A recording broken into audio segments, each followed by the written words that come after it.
एक बहुत बड़ी घटना हुई है, जो घटना पूरे उत्तर प्रदेश को शर्मसार करके रख दी है। यहाँ तक कि पुलिस प्रशासन भी सदमे में है कि आखिर ऐसी घटना कैसे हो गई। हम बात कर रहे हैं अमेठी के उस दलित शिक्षक की, जिसको पूरे परिवार के साथ उसकी हत्या कर दी गई है।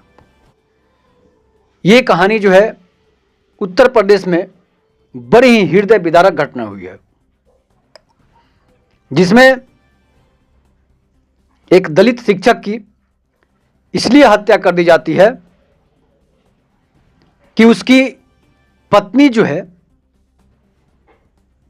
किसी और बॉयफ्रेंड से प्रेम करती थी। दलित शिक्षक सुनील कुमार जो हैं, वो एक स्कूल में शिक्षक के रूप में पढ़ाते हैं। सरकारी शिक्षक के रूप में, बेसिक टीचर के रूप में वो पढ़ाते हैं। और सुनील कुमार जो 32 साल के करीब थे, वो पहले सिपाही में कार्यरत थे।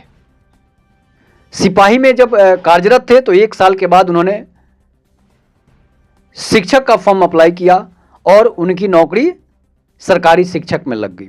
इसके बाद बरेली से वो अमेठी आ जाते हैं। अमेठी जब आते हैं तो वे किराए के मकान लेते हैं और वहाँ पर रहने लगते हैं। इस बीच पूनम भारती से उनकी शादी हो जाती है और पूनम भारती जो है काफ़ी सुंदर थी देखने में। और सुनील कुमार से जब शादी हो जाती है तो उनके 2 बच्चे हो जाते हैं, 2 बेटियां होती है। दोनों बेटियों का पालन पोषण जो है शुरू हो जाता है और अपनी पत्नी को अपने घर से जो है वो अमेठी लेकर चले आते हैं। अमेठी जहाँ पर उन्होंने किराए का मकान लिया था सुनील कुमार, वहीं पर रहने लगते हैं। इस बीच उनके बचपन के दोस्त, बचपन के बॉयफ्रेंड, दोस्त नहीं बॉयफ्रेंड, उनके बचपन के बॉयफ्रेंड चंदन वर्मा वहाँ आना जाना शुरू कर देता है। चंदन वर्मा से पूनम भारती जो है मिलने जुलने लगती है।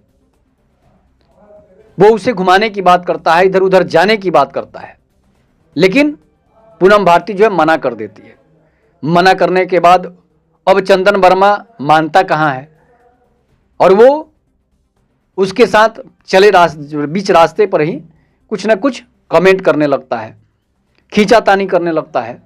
एक दिन वो जब स्कूल से अपने बेटियों को लेकर आ रही थी तो चंदन वर्मा ने छेड़खानी कर दी, मजाक कर दिया, मजाक में छेड़खानी कर दिया। उसके हाथ पकड़ने लगे और उसके साथ गलत तरीके का व्यवहार करने लगा। पूनम भारती गुस्से में हो गई कि भाई बेटी साथ में है और उसने चंदन वर्मा को थप्पड़ जड़ दिया। चंदन वर्मा से उसका झगड़ा हो गया। चंदन वर्मा ने भी पलटवार कर दिया। इसके बाद चंदन वर्मा पर FIR हो जाती है, छेड़खानी का आरोप लग जाता है और SC ST एक्ट के तहत उस पर केस दर्ज कर लिया जाता है।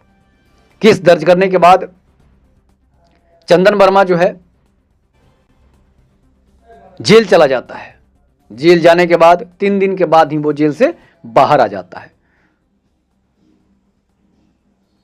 और ये घटना जो है 18 अगस्त की है। उसके बाद जब वो जेल से बाहर आता है तो प्लान बनाने लगता है।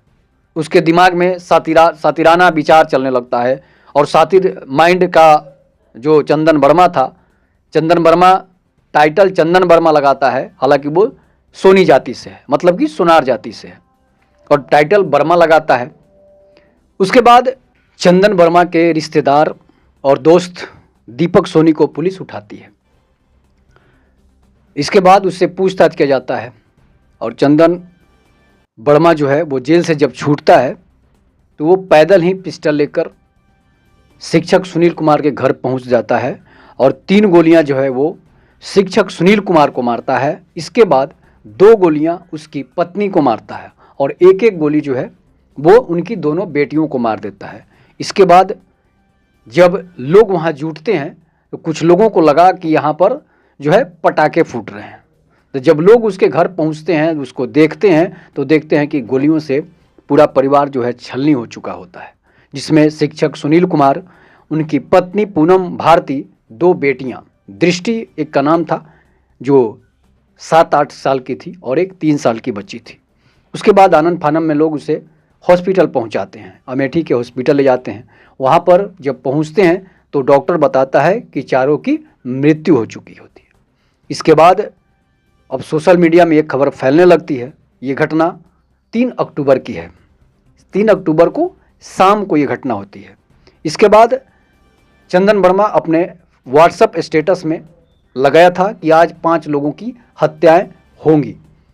उसने अपनी भी आत्महत्या करने की विचार सोची थी कि मैं गोली मारने के बाद सबको खुद ही गोली मार लूँगा, लेकिन गोली मारने की उसने कोशिश भी की, लेकिन गोली फायर हुई, लेकिन उसे नहीं लगी। इसके बाद इसलिए कि उसने 5 लोगों का स्टेटस में डाला था कि आज 5 हत्याएं होंगी। पुलिस उसे गिरफ्तार करती है और वो पुलिस को ये पिस्टल छीनने की कोशिश करता है। इसके बाद पुलिस की जब पिस्टल छीनने की कोशिश करता है तो पुलिस उसे इनकाउंटर कर देती है, पैर में उसकी गोली लगती है और इसके बाद पुलिस उसे गिरफ्तार फिर से कर लेती है। गिरफ्तार करने के बाद पुलिस उसे हॉस्पिटल ले जाती है। इसके बाद उसे जेल भेज दिया जाता है। तो ये था चंदन वर्मा और पूनम भारती की प्रेम कहानी, जो दलित एंगल से पूरे मीडिया में फैला कि दलित सुनील कुमार दलित हैं, उनकी पत्नी और उनके शिक्षक की हत्या कर दी गई है। इसके बाद सोशल मीडिया में खबर फैलने लगी कि चंदन वर्मा नाम के लड़के ने उनके पत्नी, उनकी बच्चियों और शिक्षक की हत्या कर दी है। अखिलेश यादव ने भी ट्वीट कर दिया कि अगर न्याय नहीं दिलाएंगे तो हम उनके घर जाकर न्याय लेंगे।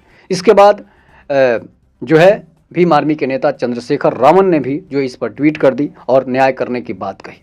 इसके बाद बहुत सारे ऐसे नेता थे जो इस बात को सोशल मीडिया में अधिक से अधिक बयान देकर फैलाने लगे, लेकिन पुलिस वो योगी की पुलिस है, वो हमेशा न्याय करती है और उसने चंदन वर्मा का एनकाउंटर कर दिया।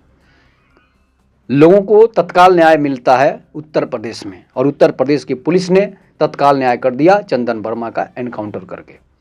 इस पर आप अपनी प्रतिक्रिया जरूर दीजिएगा कि इसमें गलती किसकी है, चंदन वर्मा की है या फिर उनकी पत्नी जो प्रेमिका थी उनकी गलती है। इस तरह की घटनाएं समाज में आम हो गई है। जब तक लड़कियां, महिलाएं अगर नहीं चेतेगी, नहीं समझेगी, तो उनके बॉयफ्रेंड, उनके हस्बैंड हो या फिर बॉयफ्रेंड हो, ये ऐसी घटनाएं करते रहेंगे। और इस पर सरकार को भी इस पर अंकुश लगानी चाहिए कि ऐसे घटनाएं करने वाले लोगों को सीधा और सीधा इनकाउंटर करें, उन्हें सीधा और सीधा नरक भेजें। तब तक के नमस्कार। जय हिंद, जय भारत, जय श्री राम।